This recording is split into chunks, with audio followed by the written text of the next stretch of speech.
या देशाचे नेतृत्व करणारे पंतप्रधान मोदी आणि शहा ज्या गुजरात मधले आहेत, त्या गुजरात मधून एक तरी शहीदाचा डोला गेलाय का?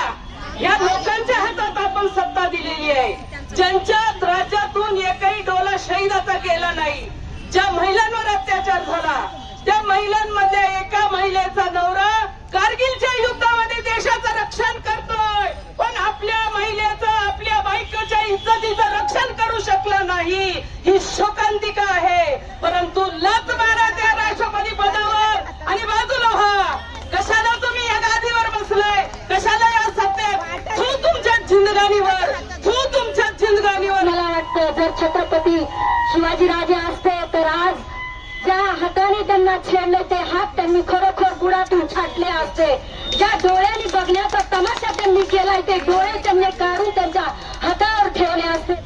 जिस मणिपुर में इस तरह से हिंसा हुई, इतिहास ये जरूर लिखेगा कि इस देश का जो पंतप्रधान था, ये एक पंतप्रधान ऐसा हुआ कि जो सबसे ज्यादा डरपोक हुआ. स्मृति ईरानी जी, आप कहाँ हैं? बाल और कल्याण और महिला की हमारी मंत्री महोदया, सिर्फ महिला वो अकेली है और बाल उनका बच्चा है. इसके सिवा इस हिंदुस्तान का कोई महिला, इस हिंदुस्तान का कोई बालक उसका बाल और कल्याण मंत्री में से, मंत्रालय से कोई तरह की आशा अपेक्षा नहीं रख सकता. कि मणिपूरची जी काही ही घटना घडली याच्या पाठीमागे खूप मोठं षडयंत्र आहे. आणि ते षडयंत्र असं आहे की त्या मणिपूरच्या सर्व डोंगरांमध्ये अतिशय मौल्यवान अशी खनिज आहेत आणि त्या खनिजांना आपल्या मित्राच्या झोळीमध्ये टाकण्याचं काम जसं संपूर्ण भारत त्यांनी त्याच्या झोळीत टाकलाय, तसंच हेही टाकायचं आहे. आणि त्याच्यासाठी म्हणून पंतप्रधान समोर येऊन बोलत नाहीत. का बोलत नाही हा महत्वाचा मुद्दा आहे. Everyone, please follow, like, share, comment and subscribe the Samyak Kranti channel. Thank you.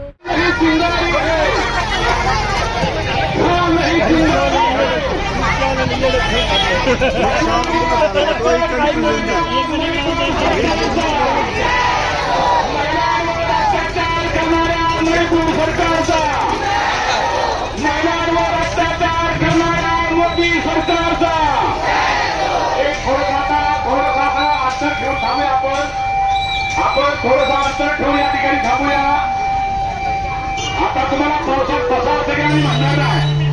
उन्हात मी बसायला सांगतो. सुरुवाताई पुढे या, सुरुवाताई पुढे या, मनीषाताई पुढे, मनीषाताई भाटकर पुढे या, मनीषाताई जरूर पुढे या. निराताई बाळकर आहेत का? हा, लता ओळी आहेत का? हा, सुप्रिया सोळंपुरे, लताताई दिशे कुठं आहेत? लताताई दिशे खेळा. मनीषाताई कसबे जरा पुढे या.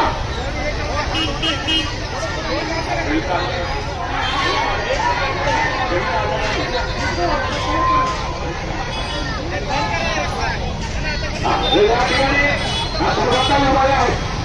मनीषाताई तुम्ही गेला, कसबेताई तुम्ही गेल्या, तुम्हाला बोलायचं आहे. विण्याचा इथं आहे, विण्याचा युनिट आहे इथे. आता ज्यांची नावं पुकारली जातील त्याच व्यक्त बोलतील. याचे निवेदन कुणा काय? निवेदन काय घ्यायचे? निवेदनाची कॉपी श्रीपती पाटील याच्यावर सह्या करणार आहे सगळ्या लोकांनी.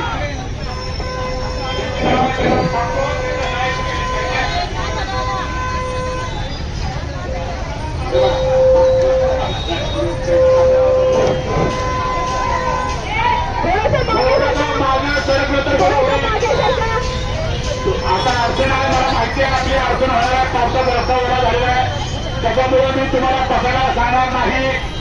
त्याच्यामुळे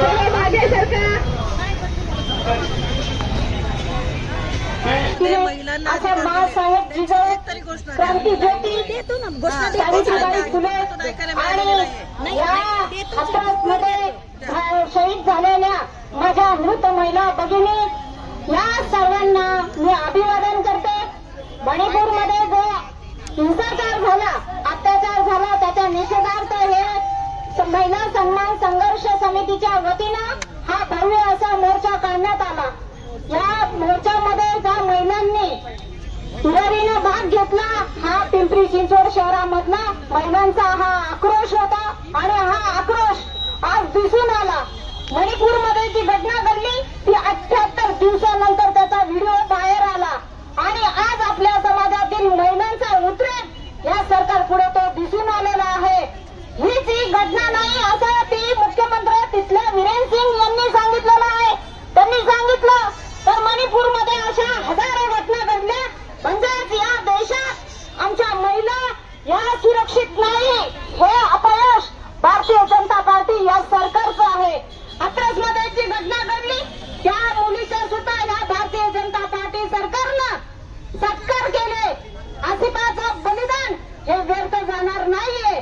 आणि बिल्किस बानो हे जे हत्याकांड झालं त्याच्यामध्ये शेकडोच्या यांनी समूहाने बलात्कार केला आणि भारतीय जनता पार्टीच्या सरकारने 15 ऑगस्ट या दिवशी त्या सर्व मुजरिमांना सोडून देण्यात आलं.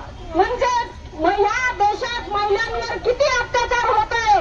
हे देशात तर आधीच पुरुष प्रधान संस्कृती आहे, पण आमच्या डॉक्टर बाबासाहेब आंबेडकरांना संविधानात आम्हाला अधिकार दिले, पण हे सरकार या अधिकाराची अंमलबजावणी करत नाहीये. आणि असं निर्लज्ज सरकार या खुर्चीवर बसलेलं आहे. त्यांनी नैतिकतेचा आधार दाखवावा, त्यांनी तात्काळ राजीनामा द्यावा. तिथल्या मुख्यमंत्र्यांनी तिथलं सरकार, मणिपूरचं सरकार बरखास्त करण्यात यावं. महिला भगिनींना लाज वाटावी असं कृत्य तिथं घडलेलं आहे. हे कृत्य देशात प्रत्येक ठिकाणी झालं. आम्ही आजच हे आंदोलन आम्ही आज काढलेलं आहे. याच्यावरून आमची लढाई संपलेली नाहीये. या देशात ज्या ज्या वेळेस महिलांवर अत्याचार झाला तेव्हा महिला पेटून उठलेल्या आहेत. महिलांनी आंदोलन काढले, मोर्चे काढले, पण आता ती वेळ राहिलेली नाहीये. हे सरकार महिला विरोधी सरकार आहे आणि या सरकारची खुर्ची खाली करावी हे मी आता सांगतो. पंतप्रधान नरेंद्र मोदी यांनी तात्काळमध्ये राजीनामा द्यावा. गुंड गृहमंत्री अमित शाह तुम्ही सुद्धा तात्काळमध्ये राजीनामा द्यावा. क्रांतिकारी जय भीम, अस्सलाम वालेकुम, जय शिवराय. मैं नरेंद्र मोदी जी जो हमारे भारत के प्रधानमंत्री जी हैं, उनको हम सब माओ की बहनों की तरफ से ये बात बोलना चाहती हूँ कि यहाँ पर जितनी भी औरतें खड़ी हैं कोई कमजोर नहीं है. वो एक मर्द को पैदा करने की ताकत रखती है. हम वो है जिसने छत्रपति शिवाजी महाराज जैसा महान योद्धा माँ जिजाऊ ने इस महाराष्ट्र को दिया. डॉक्टर बाबा साहेब अम्बेडकर जैसा लीडर इस भारत देश को दिया. वो औरत हम है, हम कमजोर नहीं है और हमें कमजोर समझने की गलती बिल्कुल भी मत करना. या ठिकाणी या देशाचं नेतृत्व करणारे पंतप्रधान मोदी आणि शहा ज्या गुजरात मधले आहेत त्या गुजरात मधून एक तरी शहीदाचा डोला गेलाय का? या लोकांच्या हातात आपण सत्ता दिलेली आहे. ज्यांच्या राज्यातून एकही डोला शहीदाचा गेला नाही.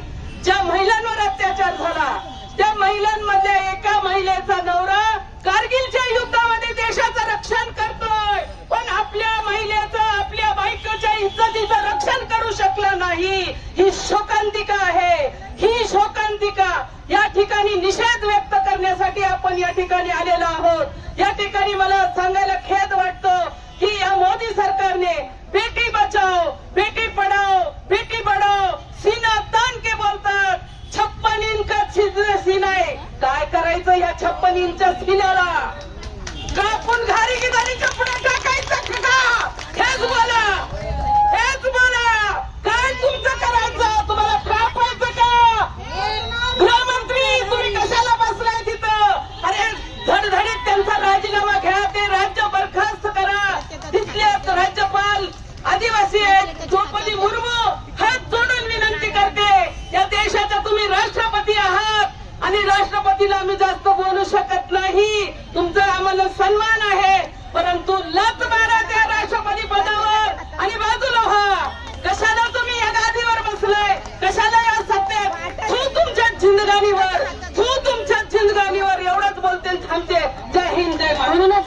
असतं, जर छत्रपती शिवाजीराजे असते तर आज ज्या हाताने त्यांना छेडले ते हात त्यांनी खरोखर बुडातून छाटले असते. ज्या डोळ्यांनी बघण्याचा तमाशा त्यांनी केलाय ते डोळे त्यांनी काढून त्यांच्या हातावर ठेवले असते. म्हणूनच मला मनापासून वाटतं, राजे तुम्ही असतात तर असं आमच्या राज्यात आमच्या देशात घडलं नसतं. राजे शक्य असेल तर तुम्ही फिरून जन्म घ्या आणि ह्या सैतानांना धडा शिकवा. राजे शक्य असेल तर फिरून जन्म घ्या आणि ह्या सैतानांना धडा शिकवा. रिझर्व्ह ब्रिगेडच्या वतीने मी मणिपूर सरकारचा तसेच केंद्र सरकारचा जाहीर निषेध करते आणि केंद्र सरकारने त्याचे चांगले कान डोळे उघडे ठेवून आज आमच्या ज्या मोर्चाचं स्वरूप आहे त्यांनी ते चांगलं नीट बघावं. 2 मिनिट देऊन जर तू त्या मणिपूर सरकारला बरखास्त केलं नाही, त्याच्यावर काही ऍक्शन घेतली नाही तर आम्ही आता फक्त पिंपरी चिंचवडच्या महिला रस्त्यावर उतरल्यात. जेव्हा पूर्ण महाराष्ट्राच्या महिला रस्त्यावर उतरतील ना तेव्हा केंद्र सरकार तुम्ही दोघंही दिसणार नाहीत कोणाला, एवढं लक्षात ठेवा. कारण का तुम्ही आमच्यापासूनच येतं. अतिशय खेद, अतिशय दुःख या पद्धतीनं झालेलं हे कार्य आहे.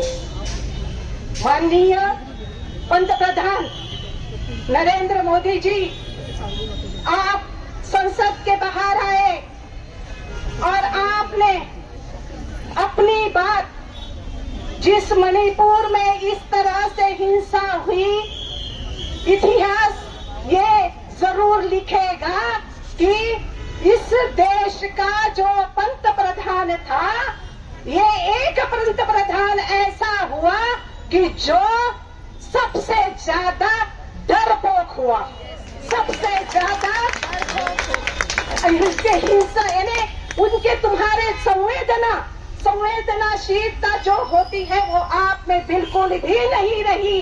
और ये सबसे पहली बात मैं आपके सामने बोलूंगी. आप सोचिए कि कल हमारे संसद में इसी बात को लेकर बहुत हंगामा हुआ. स्मृति ईरानी जी, आप कहाँ हैं? बाल और कल्याण और महिला की हमारी मंत्री महोदया, सिर्फ महिला वो अकेली है और बाल उनका बच्चा है. इसके सिवा इस हिंदुस्तान का कोई महिला, इस हिंदुस्तान का कोई बालक उसका बाल और कल्याण मंत्री में से, मंत्रालय से कोई तरह की आशा अपेक्षा नहीं रख सकता. आप सोचिए क्यों उन्होंने ये कल जो पैरवी की, उन्होंने किसकी पैरवी की? तो नरेंद्र मोदी जी की. उसके लिए वो वहाँ पर हाथ जोर से झगड़ा कर रही थी. क्यों? अरे आप एक महिला है. सबसे पहले ये सोचिए आपको किसने मंत्री बनाया, किसने संतरी बनाया, इस बात से कोई महत्व नहीं है. आपने करना क्या था? 77 दिन तक हमारा मणिपुर जलता रहा. 2 महिलाओं को रास्ते में उनके नग्न अवस्था में उनके और को हाथ लगाते हुए पूरी एक कायनात की कायनात वहाँ पर जा रही थी और लोग इस तरीके से तमाशा देख रहे थे. इससे बड़ी शर्मनाक हमारे देश में घटना हो नहीं सकती. ये मैं आपके सामने नमूद करती हूँ. मैं इतना ही कहूंगी कि ये जो घटना है, इस घटना का निषेध तो हर आदमी करता है, लेकिन सिर्फ मोदी जी आप एक काम कीजिए. आप जब भी बोलते हैं तो सिर्फ अपने दोस्तों के अदानी और अंबानी के लिए बोलते हैं, महिलाओं के लिए, हमारे मजदूरों के लिए, हमारे पिछड़ी जाती के लोगों के लिए नहीं बोलते हैं. तुम्हाला फक्त एकच सांगते महिलांनो की एक लक्षात घ्या की हे सगळं कशासाठी चाललंय हे फक्त एकच मिनिटात मी तुम्हाला सांगणार आहे की मणिपूरची जी काही ही घटना घडली याच्या पाठीमागे खूप मोठं षडयंत्र आहे. आणि ते षडयंत्र असं आहे की त्या मणिपूरच्या सर्व डोंगरांमध्ये अतिशय मौल्यवान अशी खनिज आहेत आणि त्या खनिजांना आपल्या मित्राच्या झोळीमध्ये टाकण्याचं काम जसं संपूर्ण भारत त्यांनी त्याच्या झोळीत टाकलाय तसंच हेही टाकायचं आहे. आणि त्याच्यासाठी म्हणून पंतप्रधान समोर येऊन बोलत नाहीत. का बोलत नाही हा महत्वाचा मुद्दा आहे. माननीय पंतप्रधानांचा आपण सर्वांनी निषेध करूया आणि त्यांनी मणिपूरला बरखास्त करावं आणि त्याच्याच बरोबर मोदीजी अब आपको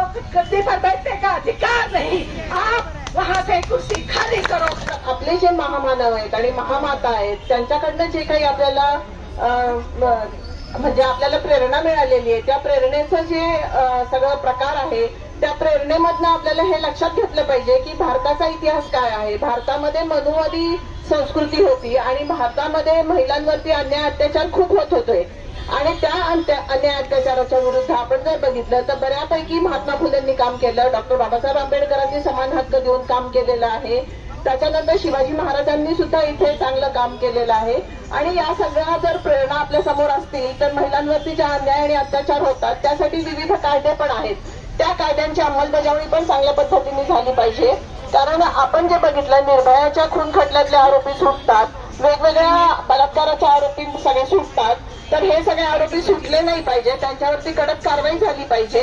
आणि मणिपूर सारखी जी घटना आहे ती घटना आज आपल्या समोर आलेली आहे, पण अशा भारतामध्ये नंदुरबार सारख्या ठिकाणी सुद्धा खूप अशा महिलांची धिंड काढली जाते, महिलांना नग्न केलं जातं, तिथे तिला डाकीन ठरवलं जातं आणि खूप वाईट पद्धतीने त्या महिलांची वागणूक होते.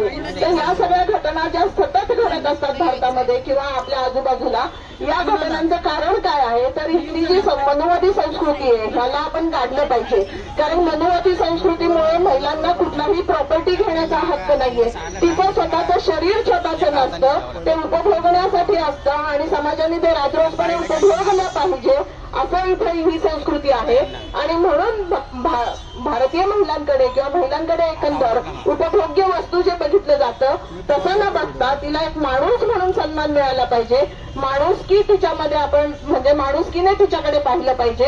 आणि हे काम आपलं नाहीये, आपल्या बांधवांचं पण आहे, आपल्या सगळ्या बंधूंचं पण आहे की सन्मानाने आम्हाला सगळ्यांना वागणूक द्या. सन्मानाच्या वागणुकीची आम्ही अपेक्षा करतोय, आपल्याकडनं मागणी करत नाही.